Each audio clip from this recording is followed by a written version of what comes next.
Selamat malam. Jadi di video kali ini Alin Siwuden akan memperlihatkan tutorial cara melapisi permukaan dengan epoxy Nextone. Itu metodenya bukan dengan metode sistem tuang seperti biasa ya, tapi setelah kita tuang nanti kita lapisi dengan plastik molding. Jadi plastik molding ini hanya sebagai penutup sementara ya, setelah keras akan kita lepas lagi. Itu kelebihan dari metode ini. Yang pertama, nanti hasilnya akan lebih rata ya. Terus yang kedua, dapat menghemat pemakaian dari epoksi itu sendiri, dimana kita bisa menghemat sebanyak 75% ya. Itu jadi lumayan ya, 75%. Jadi sebelum proses pengaplikasian, yang perlu banget kita persiapkan itu bahan yang akan kita lapisi ya. Jadi kalau bisa bahan yang kita lapisi itu permukaannya udah licin ya, pori-pori udah tertutup. Jadi sangat disarankan sebelum proses pelapisan ini kita coating dulu ya. Kita coating nanti diamplas sehingga semua pori-pori kayu ini benar-benar tertutup. Jadi kita bisa mendapatkan hasil yang lebih sempurna nantinya. Jadi ini bahan-bahan sudah kita siapkan. Yang pertama ini epoxy Nextone-nya ya, epoxy Nextone. Terus ini lembaran plastik molding yang sudah kita potong ya. Terus ini juga KP untuk meratakan. Nah, jadi kebetulan ini sudah saya aduk tadi ya. Sudah saya campurkan epoxy Nextone dengan hardenernya sebanyak 3:1. Kebetulan ini 24 gram ya. Jadi tadi 18 gram epoksinya, 6 gram hardenernya. Jadi ini udah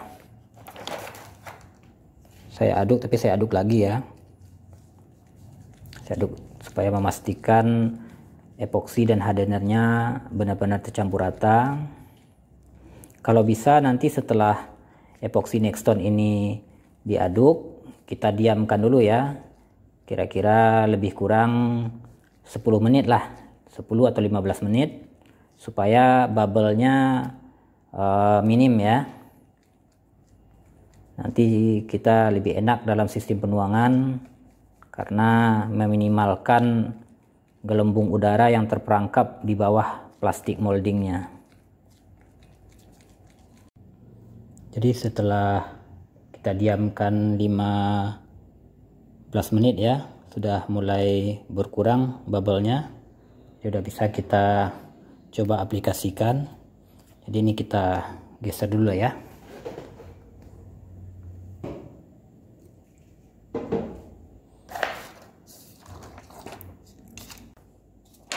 Jadi saatnya kita melakukan penuangan.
Jadi didorong secara merata ya,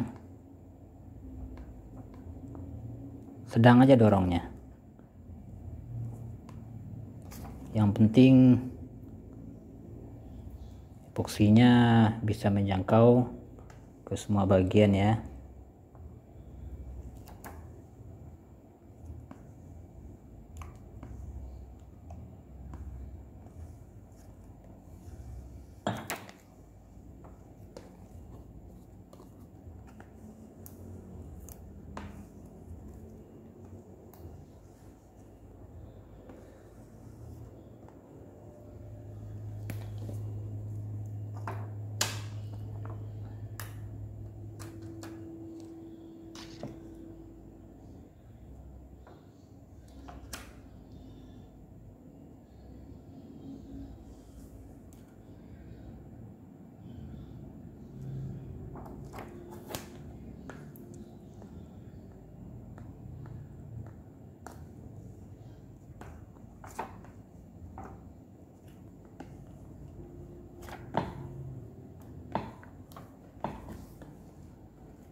Oke, udah terjangkau semuanya.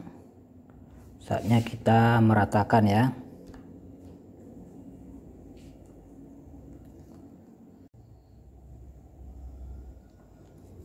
Jadi setelah semua bagian terjangkau epoksinya, itu permukaan atas jangan lupa kita ratakan ya.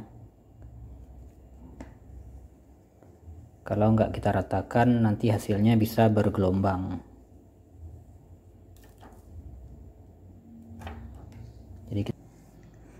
Jadi sekalian kita cek juga kalau ada bubble yang terperangkap di dalamnya, kita usahakan mengeluarkan bubble tersebut.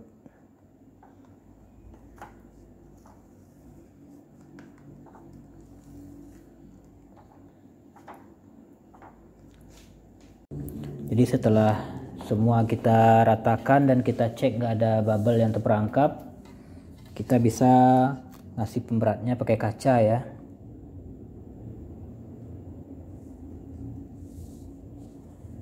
Jadi kita lihat aja sih. Biasanya saya coba juga beberapa contoh kemarin tanpa dikasih pemberat kaca juga nggak masalah sih. Cuma kita mau mastiin yang pinggir-pinggirnya nanti nggak naik supaya hasilnya benar-benar rata. Jadi supaya nggak terlalu repot nanti dalam proses perapian pinggir ya, karena ada yang netes-netes ini. Jadi yang netes ini kita lap ya, paling nggak untuk mengurangi pekerjaan dalam merapikannya nanti.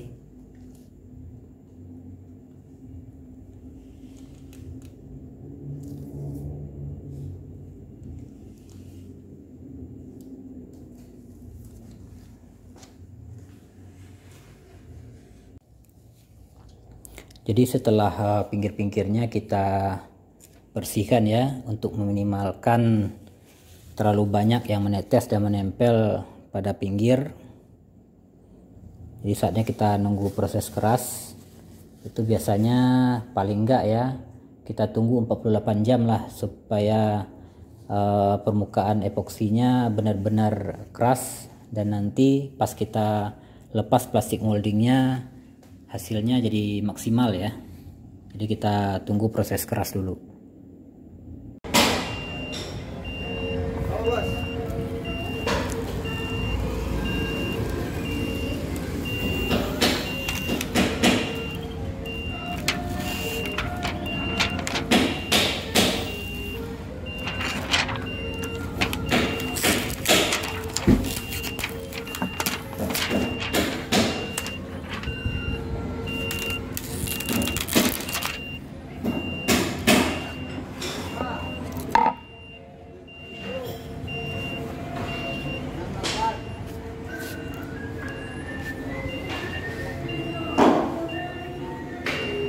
Jadi sebenarnya metode itu macam-macam ya. Tapi dengan metode menggunakan plastik molding ini kita bisa melakukan penghematan bahan sebanyak 75% dengan hasil yang licin dan mengkilat.